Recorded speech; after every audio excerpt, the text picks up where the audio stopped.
তাড়াতাড়ি আও। চলো আমরা ঘুরে গিয়ে দেখি আমার কিছু পছন্দ হয় নাই। এটা তুমি কোন জায়গায় নিয়েছো? এটা তো জামা কাপড়ের দাম অনেক বেশি, অনেক দামি। আমার কাছে এত টাকা পয়সা নেই। আরে আমি জানি, আমি সবকিছু জানি। শোনো, এর আগে আমি অনেক আইছি, এখানে আইয়া আমি সুন্দর সুন্দর জামা কাপড় পরে দেখি আমার কেমন দেখা যায়। এরপরে কেউ জিগাইলে আমি কই কি আমার তো জামা পছন্দ হয় নাই, আপনাকে জামা আমি নিব না, নাই খেলেন। এরপরে চলে যাই। পরে যদি আমগরে দেখলে কিছু কয়? কি করবো, আমি আছি না, আমি দেখতেছি। চলো যাই ভিতরে গিয়ে দেখি। আসো। ওই যে ওইদিকে ছিল। আল্লাহ, এই জামাটা কি সুন্দর। দেখো তো তোমার কোনটা পছন্দ হয়। এই, একটা কাজ করো, তুমি এটা পরে দেখি তোমার কেমন দেখা যায়। তুমি ভয় পাইতেছো কেন? যাও, আমি আছি না। ওই পাশে একটা শার্ট দেখছিলাম, ওই শার্টটা অনেক সুন্দর। ওইটা তোমার পছন্দ হয়েছে? ওইটা দিলে পরি। হ্যাঁ, শোনা, এই যে এই শার্ট। এটা বলবা? আচ্ছা যাও পরে।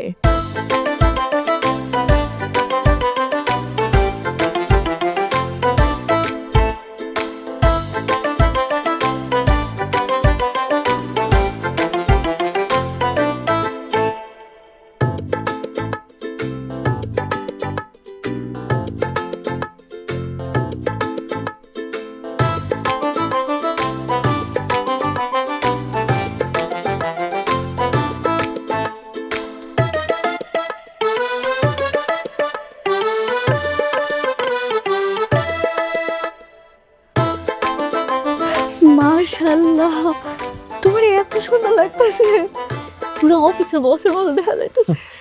তোমারও কিন্তু অনেক সুন্দর লাগতাছে।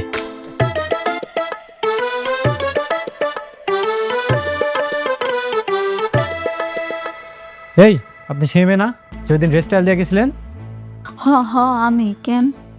আপনি কি ড্রেস কিনতে আসেন নাকি শুধু ট্রায়াল দিতে আসেন? হ্যাঁ, সবসময় এসে যে ড্রেস ভাগ নষ্ট করে দেন, কেনার সামর্থ্য আছে? আপনি কাস্টমারের লগে এমনি কথা বলতেছেন কেন? সুন্দরভাবে কথা কন। কাস্টমার? কে কাস্টমার ভাই? ওরা দেখি কাস্টমার মনে হয়? কাস্টমার তারাই যারা কিনতে আসে। আপনি কেমনে জানলেন যে ওনার কাছে টাকা নেই? কই দেখি দেখি কত টাকা আছে।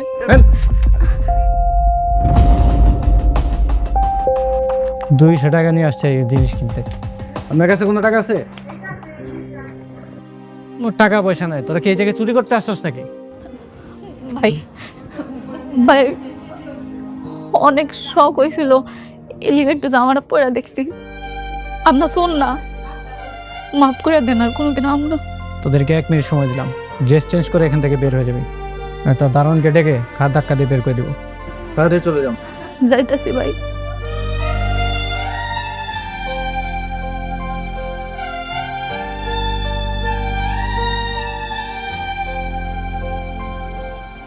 আমার তুমি মাফ করে দাও। তুমি এতবার করে মানা করছিলা, তারপরে তোমার জোর করে নিয়ে আসছি। আমার লেগে তোমার এতগুলো মানুষের সামনে অপমান হইতে হয়েছে। তুমি মন খারাপ করো না, সমস্যা নেই, চল।